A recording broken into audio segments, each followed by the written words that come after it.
Era víspera de Año Nuevo en Valparaíso. El calor del verano chileno lo envolvía todo con esa intensidad peculiar que tiene el sol en el Pacífico. Suave, penetrante y dorado, sobre los cerros de colores. Las temperaturas rondaban los 22 grados y el aire olía a mar, a fritanga de la feria y al jazmín que trepaba por las rejas de los caserones en el Cerro Alegre. Por la calle Almirante Montt, los turistas caminaban en mangas de camisa, tomando fotos de los murales, mirando los ascensores con ojos de asombro. Y yo estaba en mi taller, sudando sobre un pedazo de cerámica. Me llamo Amalia Salas. Tengo 30 años y soy dueña de un pequeño taller de cerámica artesanal ubicado en el Pasaje Gálvez, en el Cerro Concepción, a metros del famoso Paseo Gervasoni. No es un taller lujoso, ni tampoco muy grande, pero es mío, completamente mío, y eso vale más que cualquier cosa. Heredé el espacio de mi abuela Rosa, que durante décadas vendió aquí sus vasijas pintadas a mano con motivos del puerto. Barcos, gaviotas, anclas, el reloj Turri visto desde el cerro. Cada pieza era única. Cada pieza contaba una historia de Valparaíso, de sus cerros, de su bahía interminable. Yo aprendí el oficio de ella, sentada en este mismo taburete, ensuciándome las manos desde los 7 años. El olor a arcilla mojada es, para mí, el olor de la infancia. Esa tarde, mientras terminaba de pintar el último lote de tazas antes del feriado, no imaginaba que mi vida estaba a punto de complicarse de una manera que no había pedido. La campanilla de la puerta sonó. Levanté los ojos del molde y lo vi entrar. Un hombre alto, de unos 35 años, cruzó el umbral del taller. Vestía una camisa de lino blanca, claramente cara, con las mangas enrolladas hasta los codos. Tenía el cabello oscuro, levemente despeinado por el viento del cerro, y sus ojos grises recorrieron el espacio con la misma seguridad, con que imagino que recorre todo lo demás. Sin dudar, sin pedir permiso. Me quedé mirándolo más de lo que debí. «Buenas tardes», dijo, con una voz que sonó demasiado grave para el espacio pequeño del taller. «Busco un regalo, algo especial». Me sequé las manos en el delantal y me puse de pie, intentando sonar profesional. «Tenemos varias piezas», respondí. «¿Es para alguien especial?» Él comenzó a recorrer los estantes con movimientos tranquilos, tocando las piezas con dedos que parecían saber lo que buscaban. Había algo en él que irradiaba control. Era el tipo de hombre que está acostumbrado a que el mundo se acomode a su paso. «Sí», respondió al rato, «para alguien muy importante». Lo observé mientras examinaba cada pieza. Noté sus manos grandes pero cuidadas, la forma en que fruncía levemente el ceño al concentrarse, el modo en que sostenía una taza de doble pared con respeto genuino, como si entendiese lo que había costado hacerla. Finalmente, eligió una jarra grande pintada con la vista de la bahía desde el Paseo Atkinson. Era una de mis piezas preferidas de toda la colección, y también una de las más caras. «Esta», dijo simplemente, sacando su billetera sin siquiera preguntar el precio. Sentí una mezcla extraña de orgullo y curiosidad. No muchos clientes elegían esa pieza sin preguntar el valor. Y cuando lo hacían, lo más normal era que la dejaran y eligieran otra. Pero él no lo hizo. «Excelente elección», dije tomando la jarra. «¿Se la envuelvo?» «Sí», contestó, y no dijo nada más. Mientras preparaba el envoltorio, sentí su mirada sobre mí. No era una mirada incómoda. Era intensa, sí, pero más parecida a la de alguien que estudia algo que le llama la atención y no sabe bien por qué. Cuando le entregué el paquete, nuestros dedos se rozaron apenas. Fue algo ridículo, una fracción de segundo. Pero lo sentí en todo el brazo, como cuando tocas el cable pelado de una ampolleta. Él también lo sintió. Lo sé porque sus ojos grises se detuvieron en los míos un momento más de lo necesario. «Gracias», dijo, con la voz levemente más suave. «Es un taller hermoso». «Gracias a usted», respondí, y me molestó un poco que mi voz sonara temblorosa. Se dirigió a la puerta, pero antes de salir se giró. Disculpe. ¿Trabaja aquí todos los días? La pregunta me sorprendió. Sí. Este es mi taller. Una pequeña sonrisa cruzó su cara. Era la primera vez que sonreía desde que había entrado, y esa sonrisa cambió todo su rostro de golpe. Lo hizo ver más joven, más accesible, más humano. Entonces, dijo, volveré. Y salió al calor luminoso del pasaje Gálvez, entre los muros pintados y el sonido lejano del océano Pacífico al fondo del cerro. Me quedé parada detrás del mesón, con el corazón latiendo más rápido de lo que me gustaba reconocer. Lo que no sabía, en ese momento, era que ese hombre se llamaba Bruno. No sabía que era el dueño de Altamar Inversiones S.A., una de las empresas inmobiliarias más influyentes de la región. Y definitivamente, no sabía que nuestros apellidos, Salas y Vidal, estaban conectados por una historia enterrada que llevaba décadas esperando salir a la luz. Esa noche cerré el taller más tarde de lo habitual. Me quedé ordenando piezas que ya estaban ordenadas, limpiando molduras que no necesitaban limpieza. El hombre de ojos grises no salía de mi cabeza. Había algo en él que me había dejado intranquila, una mezcla de magnetismo y misterio que no sabía bien cómo clasificar. Por su parte, Bruno Vidal conducía de regreso a su oficina en el Plan de Valparaíso, pensando en la mujer del taller de cerámica. Había algo en sus ojos cálidos y su sonrisa directa que le había tocado algo adentro, algo que llevaba mucho tiempo dormido. Cuando llegó a su despacho en el edificio de Altamar Inversiones, en la calle Prat, el piso estaba casi vacío. Era víspera de Año Nuevo y la mayoría del personal ya había partido a celebrar. Bruno subió al último piso. Un espacio amplio con ventanales que daban a la bahía en toda su extensión, el Pacífico brillando con esa luz de enero que parece inventada. Encendió las luces y fue hacia su escritorio. Pero entonces lo vio. Sobre el escritorio, perfectamente centrado, había un sobre antiguo. Bruno frunció el ceño. Él no había dejado ningún sobre ahí esa mañana. Y su asistente ya se había ido. ¿Cómo había llegado hasta ahí? Tomó el sobre con cuidado. Era de papel amarillento, claramente viejo. El lacre estaba roto, pero podía distinguir el escudo de la familia Vidal impreso en él.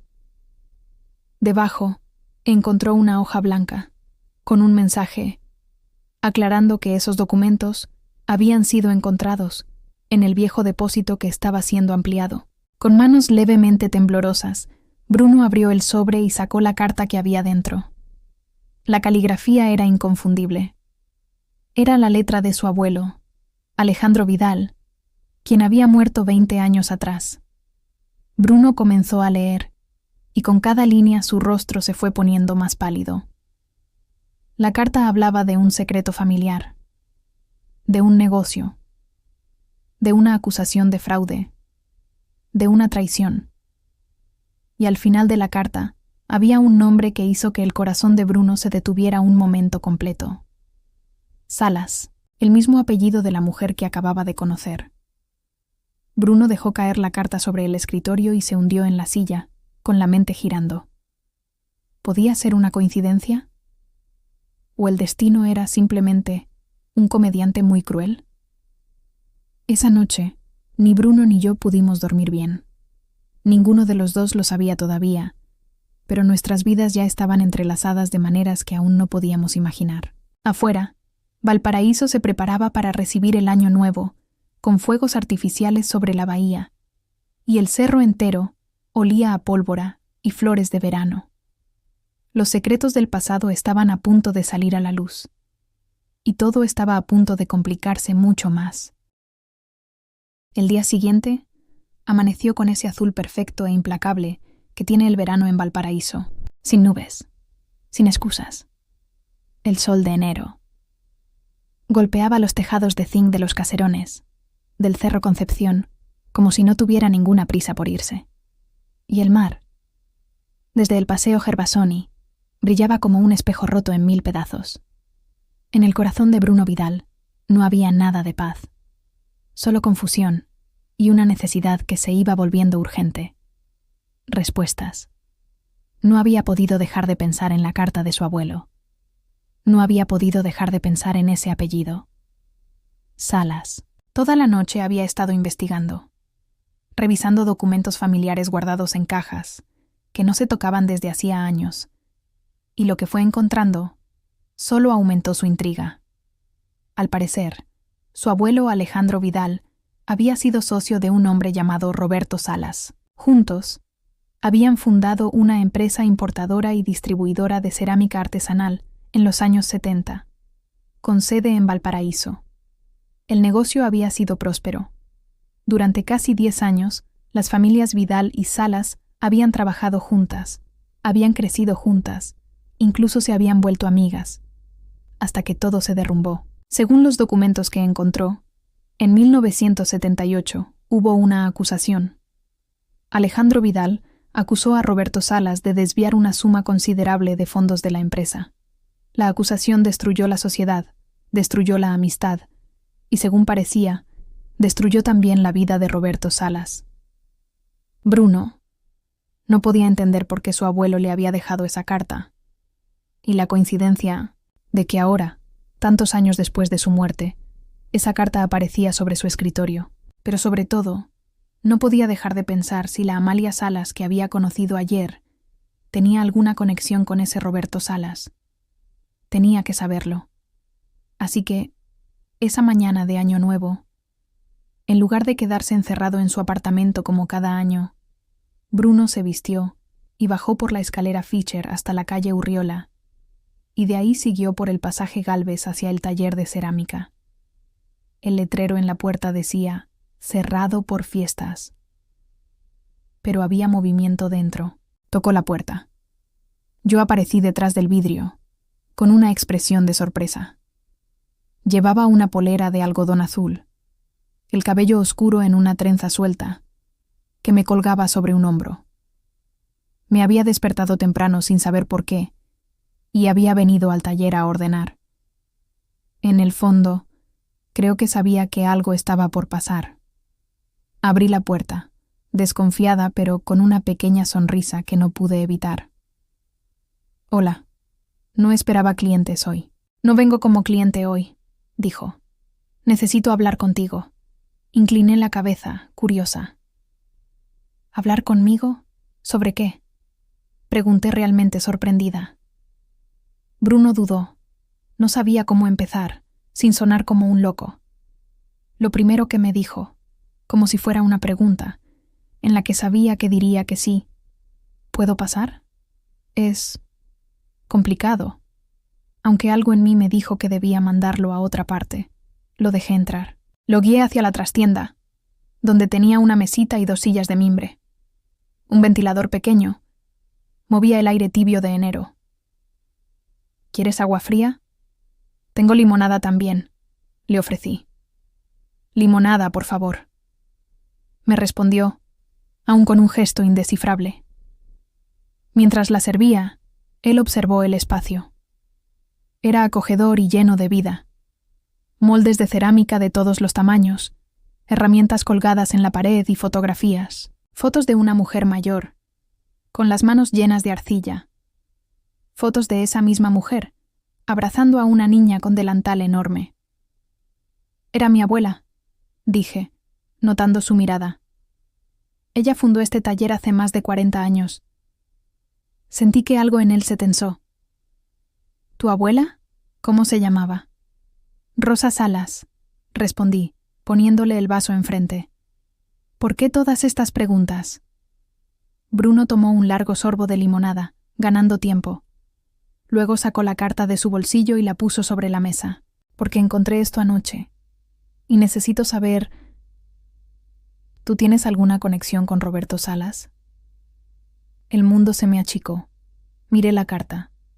El papel amarillento, la caligrafía antigua, el sello familiar en el sobre roto. Mis manos temblaron cuando la tomé y empecé a leer.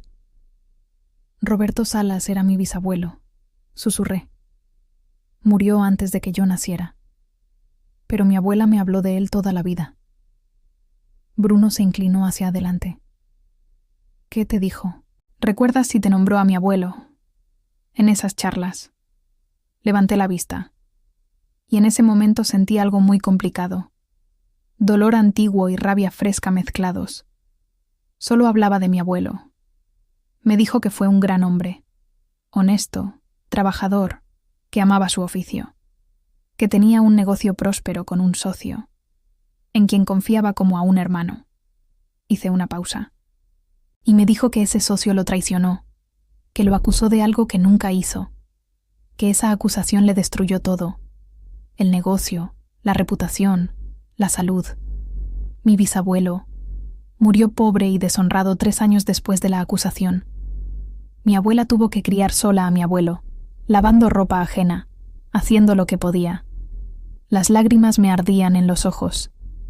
No quería llorar delante de este desconocido, pero la rabia era más fuerte que el orgullo.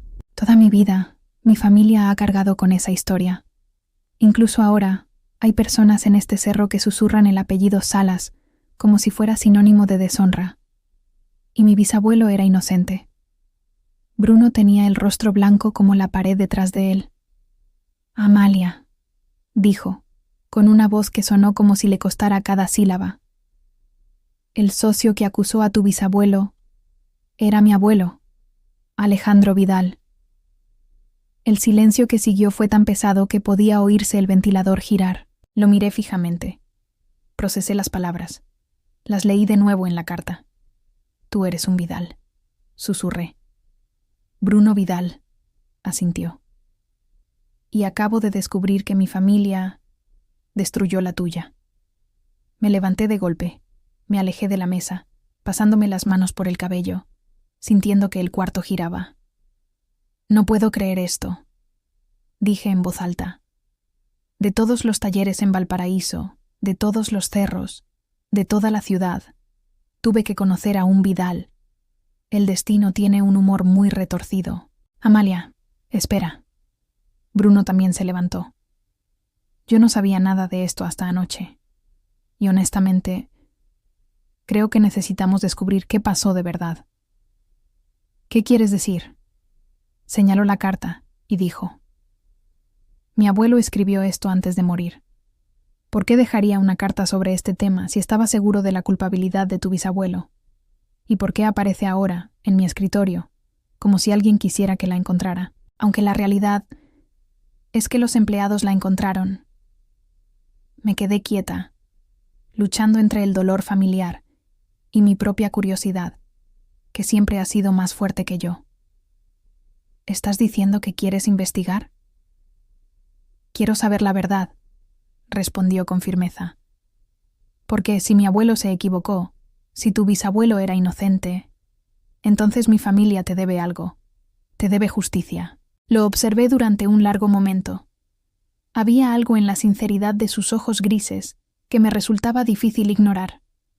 A pesar del apellido que llevaba, este hombre parecía genuinamente querer hacer lo correcto. Está bien, dije finalmente. Investiguemos. Pero si descubrimos que tu abuelo le hizo esto a mi familia a propósito, si sabía que mi bisabuelo era inocente y de todas formas lo destruyó, haré todo lo que esté en mi poder para compensarlo, prometió interrumpiéndome y agregó. Lo juro. Así, en esa mañana de Año Nuevo, con el calor de enero entrando por la ventana y la bahía brillando afuera, Bruno Vidal y yo formamos una alianza que ninguno de los dos había planeado. Pasamos el resto del día revisando todo lo que cada uno tenía. Saqué cajas de fotos, cartas y documentos que mi abuela había guardado con una fidelidad casi religiosa. Bruno llamó a alguien para que le trajeran documentos desde su oficina. Trabajamos codo a codo sobre la mesa de mimbre, leyendo papeles amarillentos, armando una línea del tiempo. Y cuanto más investigábamos, más claro se volvía que algo no cerraba. Según los registros oficiales, Roberto Salas había retirado 80,000 pesos de la cuenta de la empresa, el 12 de abril de 1978. Esa era la base de la acusación de Alejandro Vidal.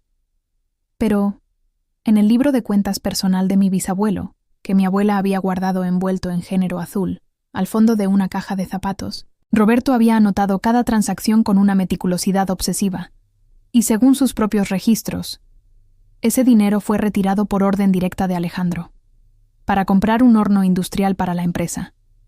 Bruno encontró los recibos de compra de ese horno, con fecha de 15 días después, a nombre de la empresa, firmados por Alejandro Vidal. «Esto no tiene sentido», dijo Bruno frotándose las sienes. «Si mi abuelo ordenó ese retiro, ¿por qué acusaría a tu bisabuelo de robarlo? A menos que...» Me detuve, porque la respuesta era horrible. «¿A menos que qué?», insistió él. «A menos que necesitara un chivo expiatorio para ocultar algo más», completé en voz baja. Bruno siguió buscando, y entonces encontró algo que lo dejó paralizado. 2 semanas antes de acusar a Roberto Salas, Alejandro Vidal había retirado 160,000 pesos de otra cuenta de la empresa, una cuenta que, según los estatutos de la sociedad, requería la firma de ambos socios para cualquier transacción mayor a 20,000 pesos. Este retiro solo tenía la firma de Alejandro. «Dios mío», susurró Bruno. «Mi abuelo robó de la empresa, el doble de lo que acusó a tu bisabuelo de robar. Y luego lo culpó a él para encubrir su propio crimen». Me cubrí la boca con las manos. Las lágrimas corrían antes de que pudiera detenerlas. Mi bisabuelo era inocente. Toda su vida, todos estos años, era inocente. Bruno sintió una mezcla de horror y vergüenza, que pude ver en su cara sin ningún esfuerzo. La familia de la que se había enorgullecido estaba construida sobre una mentira, sobre el sufrimiento de una familia inocente. Se acercó y, sin pensarlo demasiado, me abrazó. Y yo, que soy muy cuidadosa con quien dejo acercarse, no me resistí. Me aferré a él y lloré por mi bisabuelo, por mi abuela, por todas las generaciones, que habían cargado con una vergüenza que nunca merecimos. «Lo siento», susurró contra mi cabello. «Lo siento tanto». «No es tu culpa», respondí con voz entrecortada. «Tú no lo sabías. Pero es mi familia, es mi apellido». Nos quedamos así un momento, en la trastienda del taller, mientras afuera el sol de enero seguía cayendo sobre Valparaíso y la ciudad entera se preparaba para recibir el año nuevo con ruido y fuego sobre la bahía. Cuando nos separamos, nuestros ojos se encontraron, y algo cambió entre nosotros. Ya no éramos solo un Vidal y unas Salas. Éramos Bruno y Amalia, 2 personas que habían encontrado la verdad juntas y que habían compartido algo genuino. «Vamos a arreglar esto», dijo él tomando mis manos. «Vamos a limpiar el nombre de tu bisabuelo, te lo prometo». Asentí, apretando sus manos. Juntos. Pero lo que ninguno de los dos sabía era que alguien más estaba muy interesado en mantener esos secretos enterrados. Y esa persona no se detendría ante nada para que la verdad permaneciera oculta. Mientras hacíamos planes, en otra parte de la ciudad, un teléfono sonaba. «¿Aló?» «Marcos, soy yo. Tenemos un problema». «¿Qué tipo de problema?» Con el tiempo supe que el padre y el tío de Bruno habían hablado por teléfono. Marcos, su tío, era el CEO de la gran empresa familiar, ya que el padre de Bruno no se encontraba en el país. Marcos avisó que se enteró de las investigaciones de su sobrino y que se quede tranquilo, que se ocuparía personalmente. La llamada terminó, dejando solo el eco de lo que parecía una amenaza. Ajenos a esto, Bruno y yo habíamos encontrado muchas pruebas a favor de mi familia. Los días siguientes pasaron en un torbellino de investigación. Descubrimientos y algo más que ninguno de los dos nombraba, pero que estaba ahí, flotando en el aire caliente del verano, como una conversación pendiente. Bruno y yo nos veíamos todos los días. Oficialmente era para investigar, para reunir más evidencia, para preparar el caso que limpiaría el nombre de mi bisabuelo. Pero la realidad era que los dos empezábamos a buscar excusas para estar juntos. Nos encontrábamos en el Café del Cerro, en la calle Templeman, para discutir hallazgos. Y terminábamos hablando de nuestras vidas, de nuestros miedos.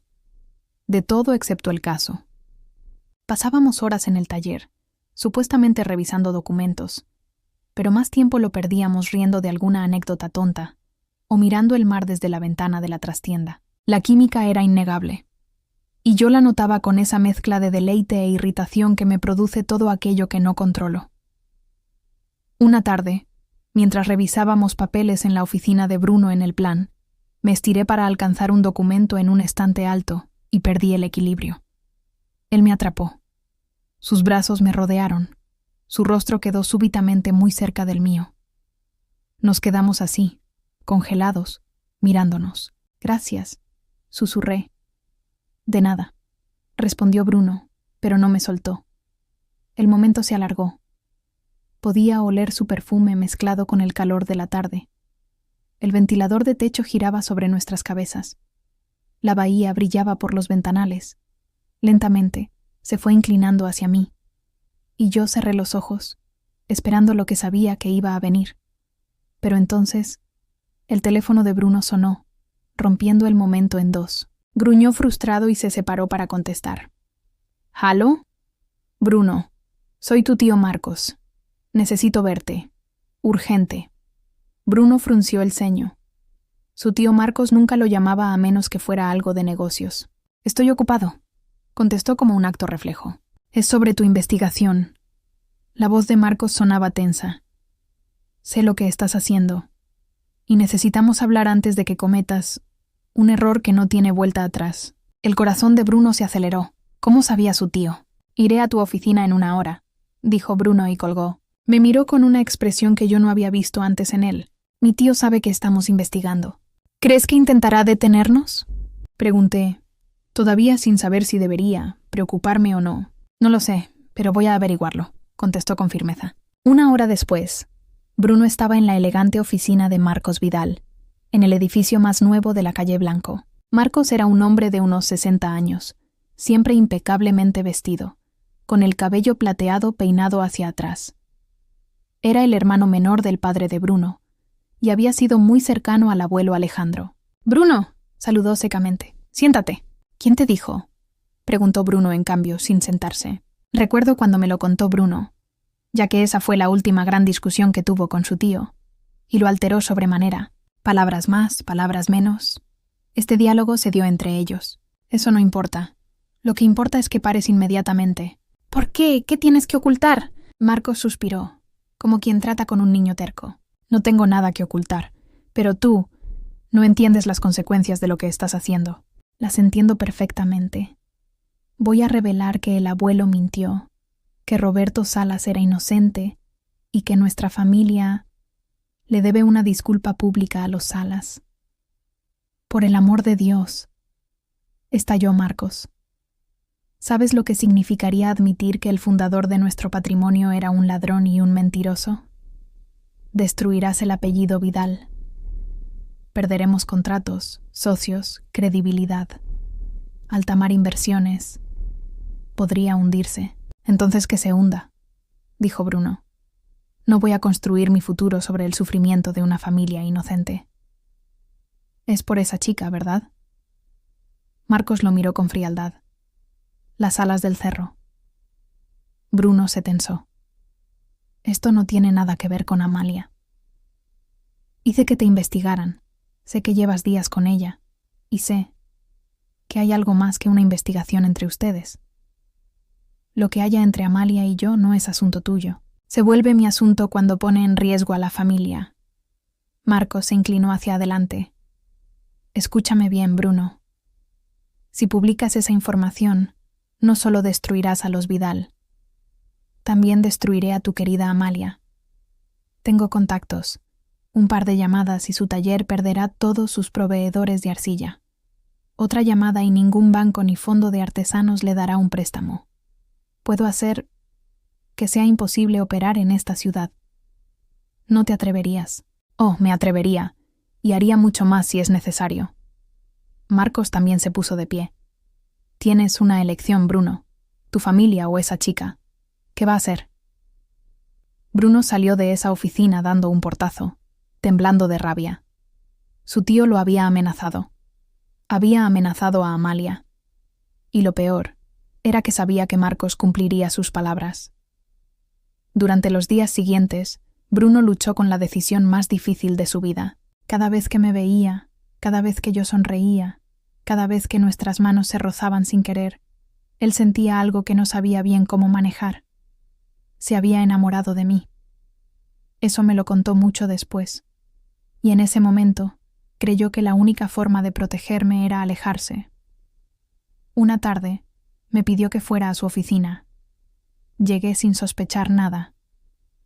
Amalia, comenzó evitando mi mirada. Necesitamos hablar. La sonrisa se me borró de la cara. ¿Qué pasa? Creo que deberíamos parar. La investigación, vernos, todo. Lo miré como si hubiera dicho algo en un idioma que no reconocía. ¿Qué? ¿Por qué? Porque me di cuenta de que esto fue un error. Involucrarnos. Está complicando todo. Bruno, no entiendo. Es simple. Me interrumpió, forzando un tono frío. Esto entre nosotros no va a funcionar. Somos de mundos diferentes. Tú tienes tu taller, yo tengo mi empresa. Fue divertido mientras duró. Divertido. La palabra me cayó como una bofetada. ¿Divertido? ¿Eso es todo lo que fue para ti? Sí, mintió él, y yo podía verlo hacerlo. Y sobre la investigación, también voy a detenerla. No vale la pena remover el pasado. Me quedé mirándolo. Había algo en sus ojos que no concordaba con sus palabras. Una tensión. Un dolor que él estaba tratando de esconder debajo de esa frialdad fabricada. Mentira, dije. Me acerqué. Te conozco, Bruno. Sé que te importa. Sé que sientes algo por mí, igual que yo por ti. Te equivocas. No me equivoco. No siento nada por ti. Esas palabras cayeron entre nosotros como un golpe. Retrocedí. Sentí el calor del verano de pronto insoportable. El ventilador inútil. El sol de enero cruel en los ventanales. Entiendo, dije con voz que logré mantener firme. Entonces supongo que todo fue mentira. La investigación, tu preocupación por mi familia, tus palabras, tus miradas, todo. Amalia. No, levanté la mano. Ya escuché suficiente. Me dirigí hacia la puerta. Pero antes de salir, me giré por última vez. Porque yo soy así. Siempre digo lo que tengo que decir. ¿Sabes qué es lo más triste, Bruno? Que por un momento creí que eras diferente a lo que tu apellido cargaba. Un hombre capaz de hacer lo correcto aunque le cueste. Me equivoqué. Y salí de esa oficina. Salí con la cabeza alta, la mandíbula apretada y el corazón hecho trizas. Pero en la escalera del edificio, antes de llegar a la calle, me detuve. Respiré hondo y tomé una decisión. Si Bruno Vidal no iba a hacer lo correcto, yo lo haría sola. Hay algo que nadie te dice sobre el dolor, que en verano duele diferente. En invierno puedes esconderte bajo capas de ropa, quedarte en casa con el pretexto de la lluvia, dejar que la neblina te cubra. Pero en verano, la luz es despiadada. El sol entra por todas las ventanas. El mundo entero está de buen humor, y tú tienes que sonreír de todas formas porque afuera hace 23 grados, y la bahía brilla, y los turistas toman fotos del cerro. Y ninguno de ellos sabe que a ti se te rompió algo por dentro. Mantuve el taller abierto, sonreí a los clientes. Envolví piezas en papel de seda y cobré con la tarjeta cuadrada. Y cuando cerraba en las noches, subía las escaleras al pequeño apartamento sobre el taller, miraba la bahía desde mi ventana con un vaso de vino blanco frío, y me preguntaba cuánto tiempo más iba a seguir así. Pero hubo algo que sí cambié. Retomé la investigación por mi cuenta. No iba a esperar que Bruno Vidal decidiera tener coraje. No iba a esperar que nadie de su familia eligiera la verdad por voluntad propia. Esa historia le pertenecía a mi bisabuelo, a mi abuela, a mi familia. Y si había una verdad ahí para ser contada, yo la iba a contar. Me contacté con una periodista que había conocido en un taller de cerámica el año anterior. Valentina, de un medio digital independiente de Valparaíso. Le conté todo lo que habíamos descubierto. El libro de cuentas de mi bisabuelo, los recibos del horno industrial, el retiro unilateral de fondos firmado solo por Alejandro Vidal. Valentina fue meticulosa. Verificó cada documento. Consultó a un contador. Habló con un abogado que revisó la estructura de la sociedad original. «Es sólido», me dijo una tarde, sentadas en el café del Cerro en la calle Templeman, con 2 vasos de mote con huesillos entre nosotras. «Esto es publicable. Y es importante». «¿Cuándo?» «Cuando tú me digas». Respiré hondo y miré por la ventana hacia el pasaje empedrado. «La semana que viene», dije. Mientras tanto, en otro rincón de Valparaíso, la vida de Bruno no estaba yendo mejor. Se había hundido en el trabajo intentando no pensar en mí. Pero su secretaria notó el cambio. Antes era exigente pero justo. Ahora era simplemente ausente. Presente en el cuerpo. Ausente en todo lo demás. Y entonces recibió la llamada de su padre. Eduardo Vidal vivía en Buenos Aires desde hacía años, manejando desde allá algunos negocios de la familia. Raramente venía a Chile. Pero Marcos, creyendo que controlaba la situación, lo había llamado para ponerlo al tanto de lo que Bruno estaba haciendo. Fue un error enorme. «¿Amenazaste a una mujer inocente?», dijo Eduardo con voz tensa, después de escucharlo.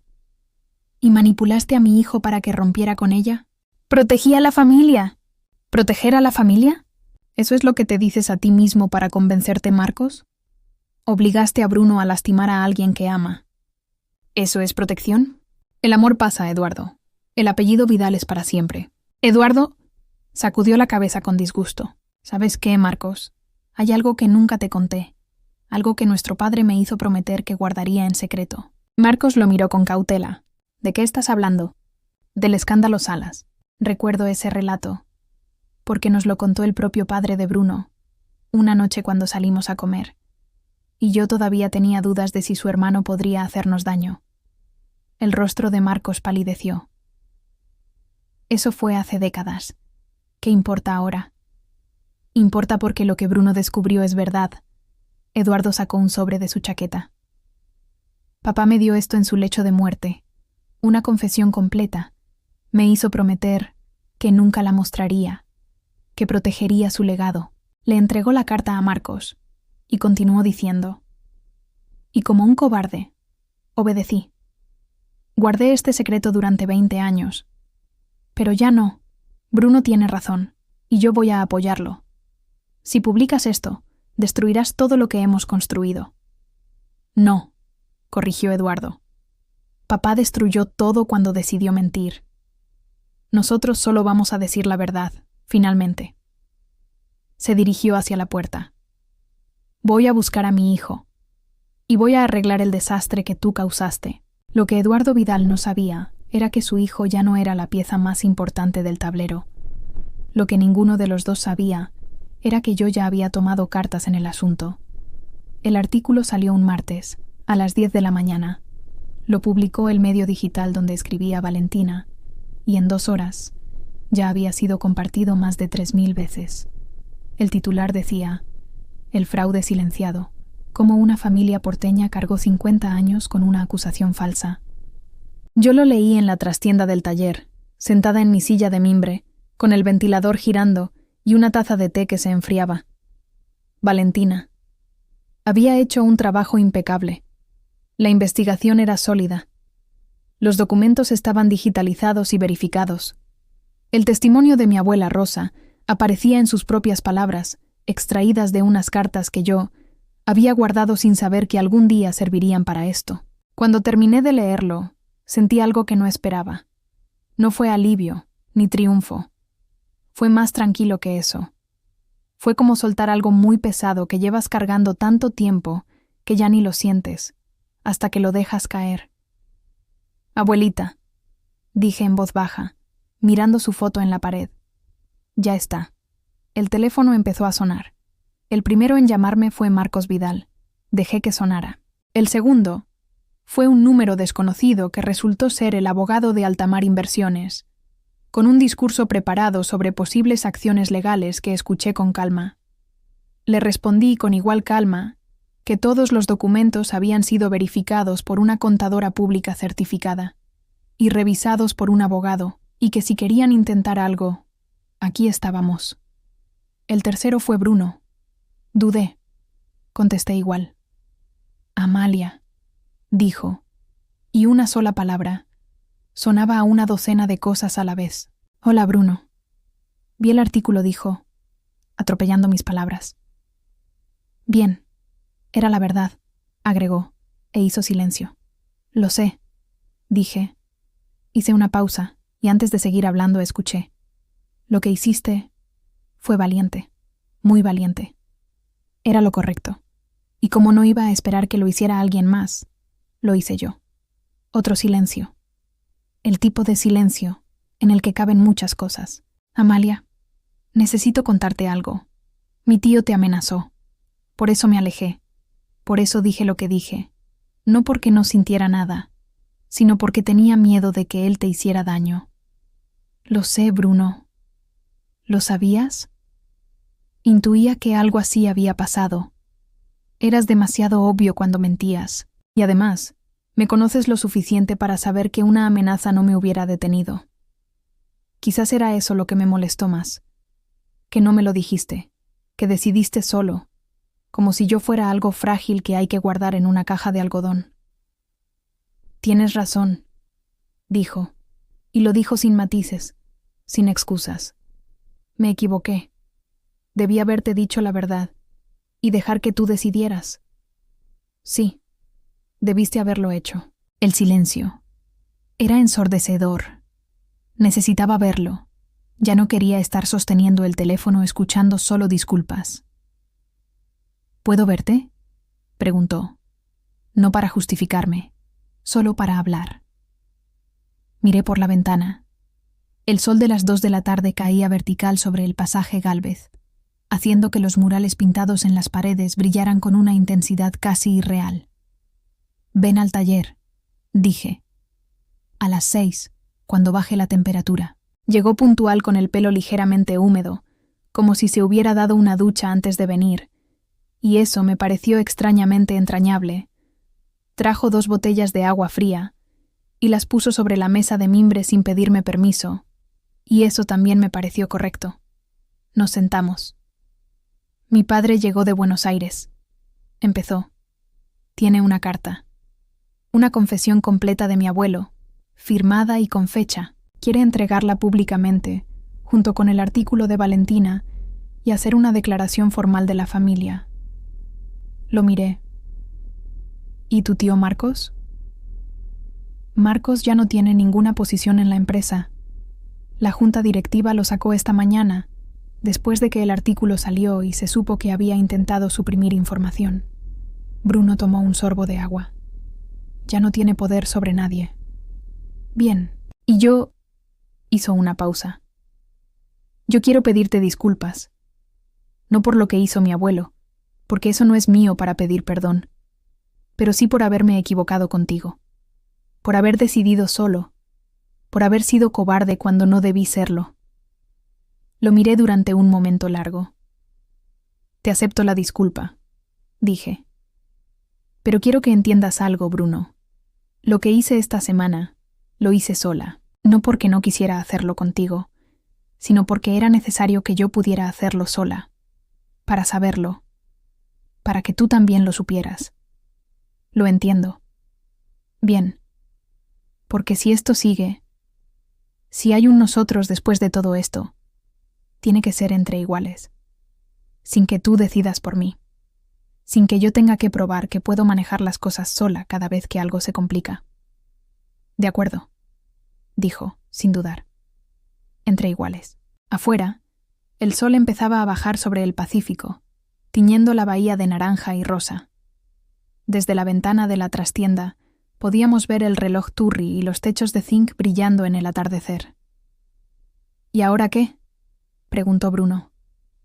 Ahora, dije, tomando mi vaso de agua fría, me cuentas todo lo que tu padre trajo de Buenos Aires, y empezamos a planear el acto de reparación pública. Juntos, esta vez, los dos tomando decisiones. Bruno sonrió, una sonrisa real, sin el peso de las últimas semanas. Juntos, repitió. Y no supe si fue el calor de la tarde, o el alivio de haber dicho lo que necesitaba decir, o simplemente la manera en que él me miraba. Pero en ese momento supe que íbamos a estar bien. No por amor a primera vista ni por destino romántico, sino porque dos personas habían decidido, con los ojos abiertos, elegirse. Y eso, en mi experiencia, es lo más que puedes pedir. El salón del Palacio Baburitsa estaba lleno. Era una tarde de otoño en Valparaíso, marzo ya, y el verano había dejado paso a esa luz más dorada y suave que tiene el Pacífico cuando el calor afloja. Por los ventanales del museo se veía la bahía en toda su extensión, tranquila, enorme, como siempre. Yo estaba de pie en el estrado, con el micrófono enfrente y la sala llena de personas, periodistas, historiadores, familias de Valparaíso, representantes de asociaciones de artesanos, y en las primeras filas, los Vidal y los Salas sentados por primera vez en el mismo recinto sin hostilidad. Bruno estaba a mi derecha, no al frente, a mi lado. Empecé a hablar yo. Buenas tardes a todos. Mi nombre es Amalia Salas. Soy nieta de Rosa Salas y bisnieta de Roberto Salas, un artesano honrado de Valparaíso al que hace 50 años le robaron el negocio, la reputación y la vida. La sala estaba en silencio absoluto. El ventilador del techo giraba suavemente. Durante décadas, mi familia cargó con una acusación falsa. Durante décadas, el apellido Salas fue susurrado en este cerro como sinónimo de deshonra. Quiero que hoy, en este lugar, quede establecido con claridad y con evidencia verificada. Mi bisabuelo Roberto Salas era inocente. La acusación en su contra fue fabricada para encubrir un fraude cometido por otra persona. Hice una pausa. No cuento esto para destruir a nadie. Lo cuento porque la verdad le pertenece a mi bisabuelo, y era hora de devolvérsela. Eduardo Vidal se levantó de su asiento y subió al estrado. En nombre de mi familia, comenzó con la voz firme pero cargada de algo que no era fácil para él. Quiero reconocer públicamente la responsabilidad de mi padre, Alejandro Vidal, en los hechos que hoy se documentan. Roberto Salas fue acusado injustamente. La familia Vidal se benefició de esa injusticia durante 50 años. Entregó una carpeta a una notaria que estaba presente. Esta es la confesión manuscrita de Alejandro Vidal, firmada antes de su muerte. La entregamos hoy de manera oficial, y hemos decidido destinar el equivalente actualizado de los fondos malversados en 1978, más intereses, a un fondo en nombre de Roberto Salas. Ese fondo financiará becas para jóvenes artesanos de los cerros de Valparaíso durante los próximos 10 años. La sala estalló en aplausos. Yo no aplaudí. Estaba mirando la foto de mi bisabuelo que habíamos puesto en el estrado, una fotografía en blanco y negro que mi abuela había guardado en el fondo de una caja durante toda su vida. Roberto Salas sonreía en ella con el mismo tipo de sonrisa directa que me decían que yo tenía. Cuando el acto terminó y la gente empezó a irse, Bruno se acercó. «¿Cómo estás?» «Bien», dije, y era verdad. «Muy bien, en realidad». Un periodista nos interrumpió con una grabadora. «¿Es verdad que los dos están juntos?» Miré a Bruno. Él me miró a mí, esperando. «Estamos trabajando juntos en un proyecto», dije. «Vamos a convertir parte del fondo en un taller de formación para artesanos jóvenes del Cerro Concepción. La sede va a estar en el Pasaje Gálvez. ¿Y a nivel personal?», insistió el periodista. «A nivel personal», dije, sin apartar los ojos de Bruno. «Estamos viendo cómo van las cosas. Con calma, tomando decisiones juntos». Bruno sonrió. Esa sonrisa que hacía que pareciera más joven y más humano. «Con calma», repitió. Esa noche, de vuelta en el taller, nos sentamos en la trastienda con 2 copas de vino blanco frío y la ventana abierta al cerro. El Pacífico hacía ese ruido suave que hace en las noches de verano tardío, cuando el calor todavía está en el aire pero ya no quema. «No puedo creer que todo esto haya pasado», dijo Bruno. «Yo sí puedo», respondí. «Las historias que se entierran siempre encuentran la manera de salir». Miré la pared donde habíamos colgado una fotografía. Roberto Salas y Alejandro Vidal, jóvenes y sonrientes, con los brazos sobre los hombros del otro, frente al local que habían fundado juntos en los años 70. Debajo de la foto, habíamos puesto una placa pequeña de cerámica que yo misma había pintado. Lo que una generación destruye, otra puede reconstruir, en memoria de una amistad perdida y de la verdad que tardó en llegar. ¿Crees que él aprobaría?, preguntó Bruno, mirando la foto de su abuelo. No tengo idea, respondí honestamente. Pero lo que sí sé es que a mi bisabuelo le habría encantado. Era del tipo de personas que creen que siempre vale la pena decir la verdad, aunque tarde. ¿Y tú? ¿Eres del mismo tipo? Lo miré. ¿Tú qué crees? Bruno tomó su copa y brindó con la mía. Creo que sí. Afuera, Valparaíso brillaba sobre la bahía con esas luces que tiene por la noche. Los cerros encendidos de color, los ascensores quietos, el Pacífico oscuro y enorme en el horizonte.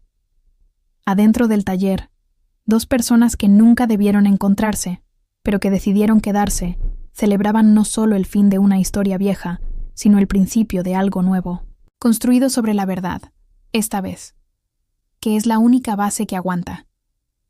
Si te ha gustado esta historia, suscríbete, dale like y comparte con tus amigos. Hasta pronto.